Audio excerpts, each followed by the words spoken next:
Salut à tous. Alors, dans cette partie, nous allons voir comment utiliser l'application SFAV pour un hôtel, guest house ou bien les services de location. Vous voyez?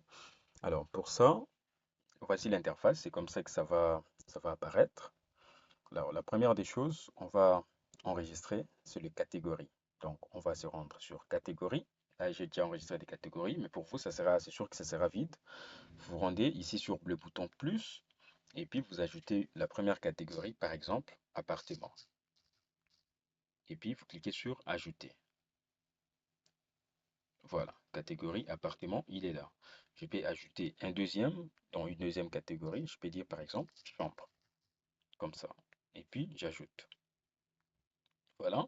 Et je peux ajouter d'autres catégories, comme par exemple voiture, comme je l'avais mis, si nous sommes dans la location des voitures également et tout ça. Mais bref, cette partie, on va parler beaucoup plus de ce qui est location donc hôtel, guest house et puis voilà, maison de passage. Alors maintenant que c'est fait, on a ajouté les catégories. On va se rendre maintenant dans l'option location. Donc là, on a écrit location. On va cliquer là.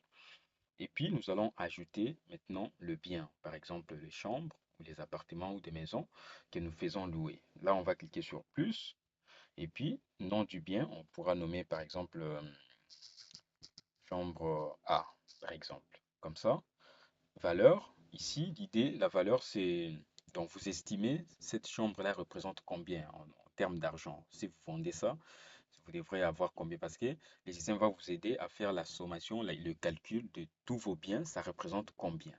Par exemple, cette chambre, j'ai pu estimer que ça représente 8 000 $. Ça, ce n'est pas le prix, hein, le prix, mais c'est plutôt la valeur de la chambre en globalité. Par exemple, 8 000 $. Et puis catégorie, je vais choisir ici chambre.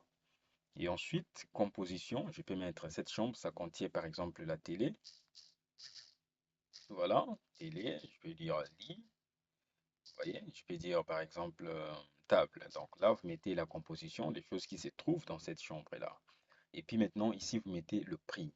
Alors, le prix, c'est ce que les gens vont payer. S'ils veulent louer ça, ils doivent payer combien? Par exemple, c'est 10 $.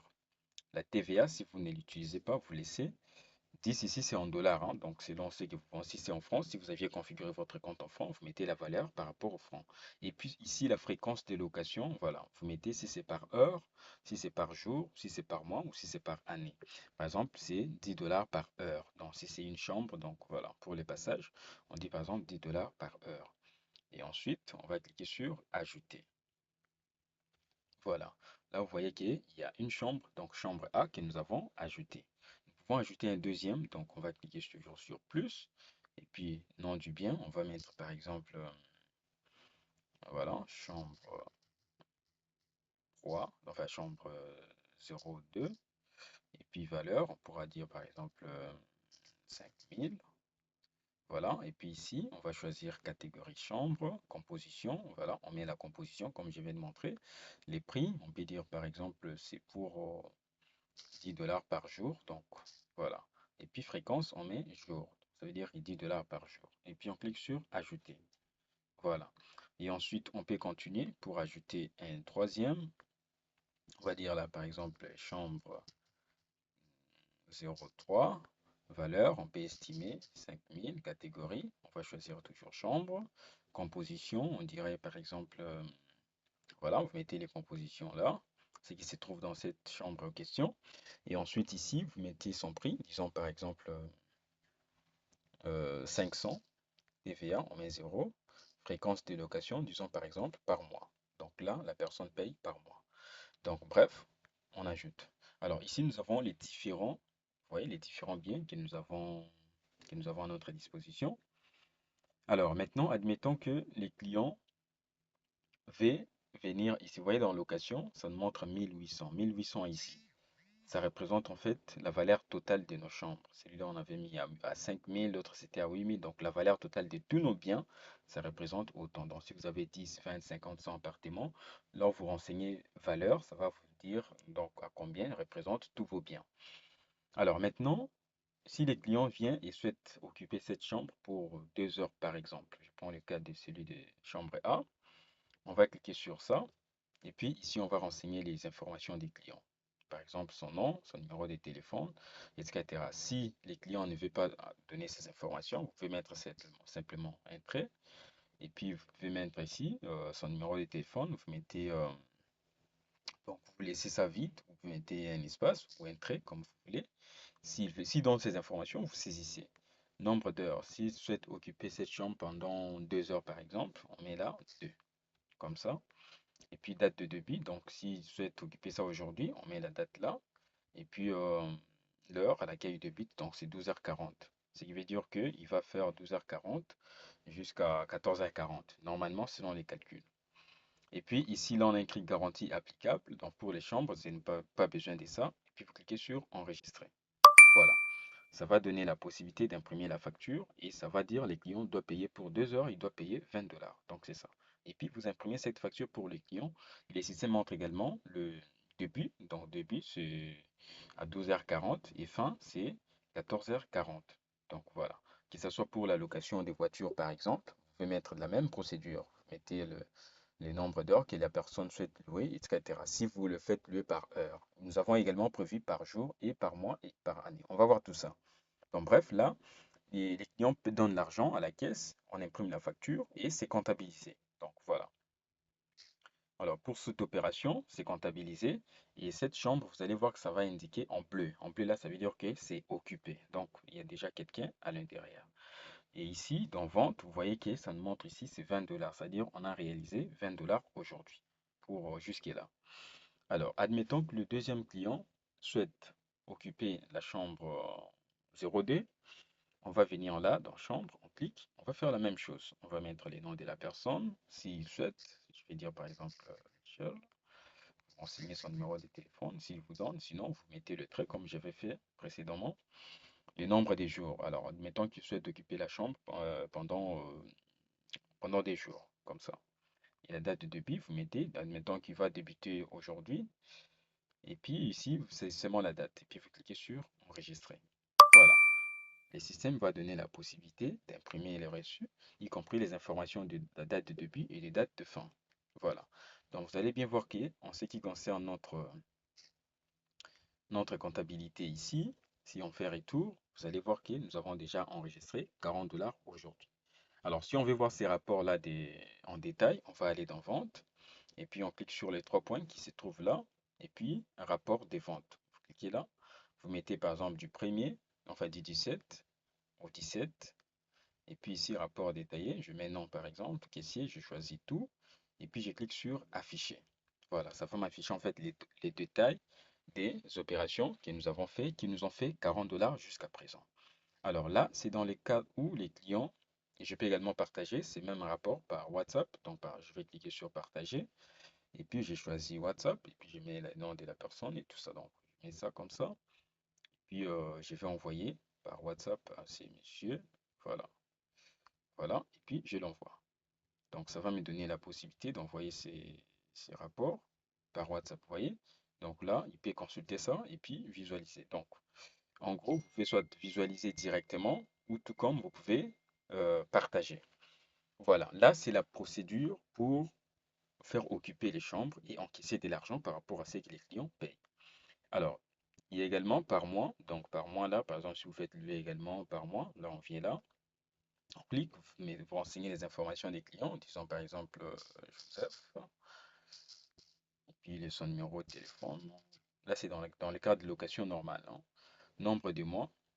Alors, ici, les nombres de mois en question, c'est par rapport à garantie. Donc, on peut mettre là, par exemple, 10 mois, 10 mois de garantie s'il a payé. Parce que par mois, on donne toujours garantie, hein. Si la garantie c'est pour 2 mois, vous mettez 2. C'est-à-dire qu'il va vous payer garantie 1000 $ parce que la chambre, ça coûte 500 $. Et puis la date de débit, vous mettez par exemple la date d'aujourd'hui. Nature des garanties, donc vous choisissez s'il a donné de l'argent en cash, vous mettez. Et puis description des garanties, par exemple, on va dire argent. Donc c'est ce qu'il a donné. Et puis on enregistre. Donc ici, on renseigne par mois. Vous allez renseigner les nombres de mois, les garanties. S'il a perçu les garanties en termes de mois, si c'est combien, voilà. Et puis ici, vous mettez la date de début, la date à laquelle il va occuper sa maison. Et puis vous appliquez vous mettez la valeur des garanties qui se donne automatiquement, la nature. Donc, si c'est l'argent cash, vous choisissez. S'il a donné autre chose que l'argent en termes des garanties, vous choisissez également. Et puis, vous cliquez sur enregistrer. Voilà. Ça va vous afficher ici. Ça va vous donner la possibilité d'imprimer ce reçu comme preuve de paiement. Que voilà, il a payé sa garantie pour 2 mois. La quantité ici, c'est 2. Et puis, la date de débit, c'est ça. Voilà, le total qui fait 1000 $.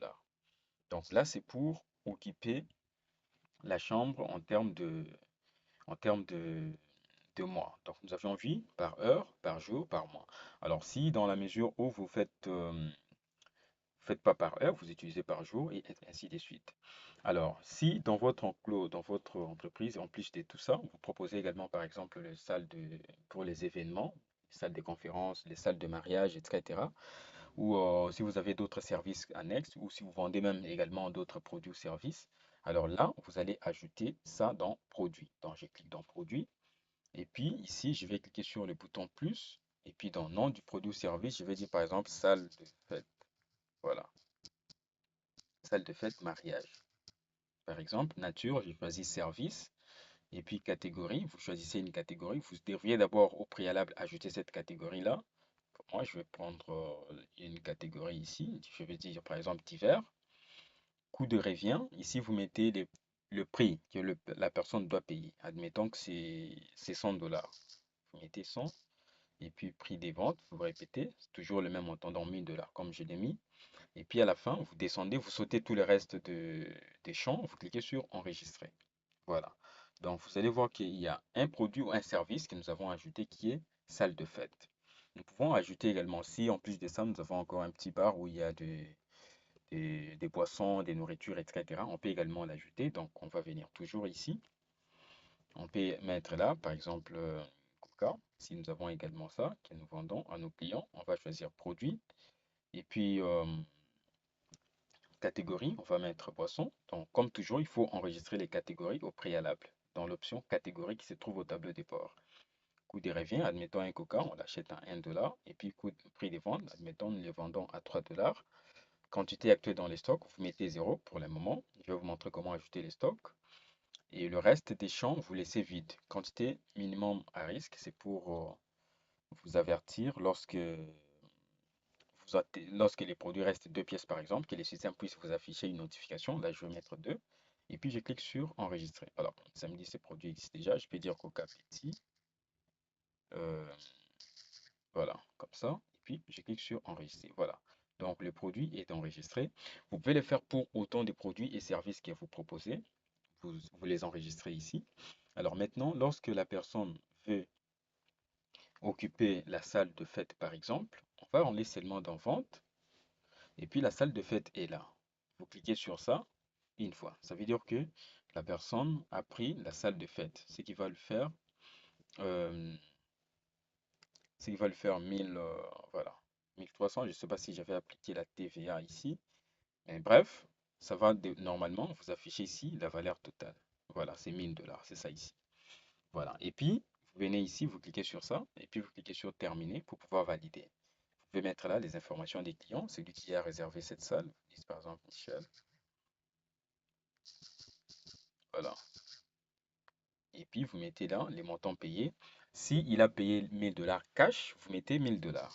Mais s'il a avancé, donc disons, il a payé par exemple d'abord 500 et qu'il va venir compléter 500 après, vous mettez 500. Je mets d'abord dans les cas où il a payé 1000 cash, 1000 $ cash. Et puis ici, vous saisissez les détails supplémentaires. Par exemple, euh, libéré à 12 heures. Donc, par exemple, donc j'ai écrit n'importe quoi. Mais ce que vous allez saisir ici, c'est ce qui va également apparaître sur la facture. S'il y a une mention supplémentaire, il y a un petit détail supplémentaire que vous voulez que ça puisse être également sur la facture, vous, vous l'ajoutez là. Et puis ici, vous cliquez sur enregistrer. Et voilà, ça va vous donner la possibilité là d'imprimer la facture pour ces clients ici et l'argent sera comptabilisé. Vous voyez là, si je fais retour, notre vente totale, ça fait maintenant 2040. Donc, c'est les ventes totales que nous avons fait aujourd'hui. Alors, maintenant, dans les cas où les clients, il a payé, il a d'abord la salle de fête, par exemple, il a réservé pour 500, c'est pour 1000 $, mais il a réservé, comment dire, il a payé d'abord une avance. Donc là, on va cliquer toujours, comme toujours. On va revenir dans vente. Et puis, on clique une fois. C'est pour réserver une seule fois. OK? Et puis, on va cliquer sur suivant. Et puis, terminer. Alors, à ce niveau ici, on va renseigner les informations des clients, son nom, son numéro de téléphone.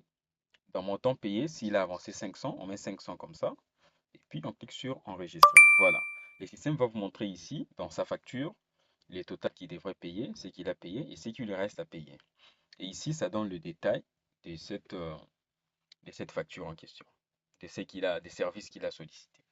Alors maintenant, lorsqu'il va venir prochainement pour solder, on va venir ici dans client et puis on va chercher son nom. C'était Alain. Donc voilà, il est là. Donc Alain, ça nous montre qu'il a la dette de 500. Pour payer ça, on va cliquer sur payer. On met des montants qu'il a payés, 500, et puis on clique sur enregistrer. Et voilà.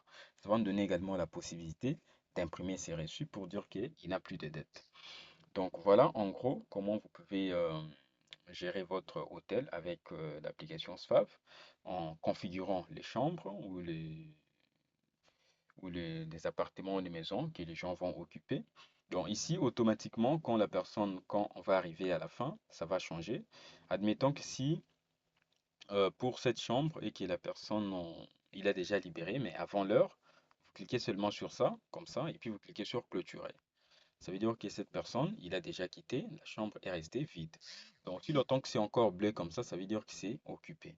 Ça va devenir rouge s'il dépasse sa durée. Par exemple, s'il avait pris la chambre pour 2 jours et qu'il a fait 3 jours, donc ça va afficher ici en rouge et les frais supplémentaires. Le système va donner la possibilité de le facturer les jours supplémentaires. Donc, c'est comme ça. Alors, en ce qui concerne le rapport, donc je l'ai déjà montré comment vous allez faire. Maintenant, pour faire entrer les stocks, par exemple, comme on propose également le Coca, pour faire entrer les stocks, on va aller dans Opération stock, et puis on clique sur Coca par exemple, on met la quantité qu'on souhaite mettre dans les stocks, disons par exemple 100, et puis Opération, on clique là, et on clique sur Enregistrer, sur Entrer stock, Opération Entrer stock, et puis on clique sur Enregistrer. Donc là, ça nous montre qu'on a maintenant Coca 100 pièces. Si je viens vendre ça, je vais aller toujours dans Vente. Et puis je choisis Coca. Je valide. Et puis voilà. Donc j'ai vendu une pièce des Coca. Je fais retour. Voilà. Vous allez voir que même la somme, ça va augmenter par rapport à ce que je fais. Voilà en gros comment vous pouvez vous servir de l'application Suave pour gérer votre hôtel et vos activités. Alors s'il arrive que vous voulez effacer une vente ou une opération qui a déjà été faite, qui a déjà été enregistrée, par exemple ici, la vente c'est normalement, vous devrez annuler une vente, si c'était par erreur ou quelque chose comme ça. On va toujours venir dans vente et puis on clique sur les 3 points qui se trouvent là. Et puis historique des ventes. Vous cliquez sur ça. Vous allez voir ici toutes les opérations que vous avez enregistrées. S'il s'agit de Coca que vous voulez effacer, vous faites seulement comme ça. Et puis vous cliquez sur supprimer et vous confirmez. Et donc là, pour Coca, ça sera supprimé. Et vous allez bien voir que même les montants, ça va changer par rapport à cette suppression. S'il s'agit d'une entrée stock que vous aviez faite et que vous voulez annuler cela, vous vous rendez seulement dans Opération stock. Et puis vous cliquez sur les 3 points là. Et puis historique des entrées stock. Voilà. Si je vais annuler ça, je vais faire comme ça. Et puis je clique sur confirmer. Et voilà. Et normalement, ça sera supprimé et l'opération ça sera supprimé. Donc voilà, mesdames et messieurs, comment vous pouvez vous servir de l'application. En cas de questions ou des soucis, n'hésitez pas à contacter un de nos techniciens. Il se fera un plaisir de venir vous assister en présentiel.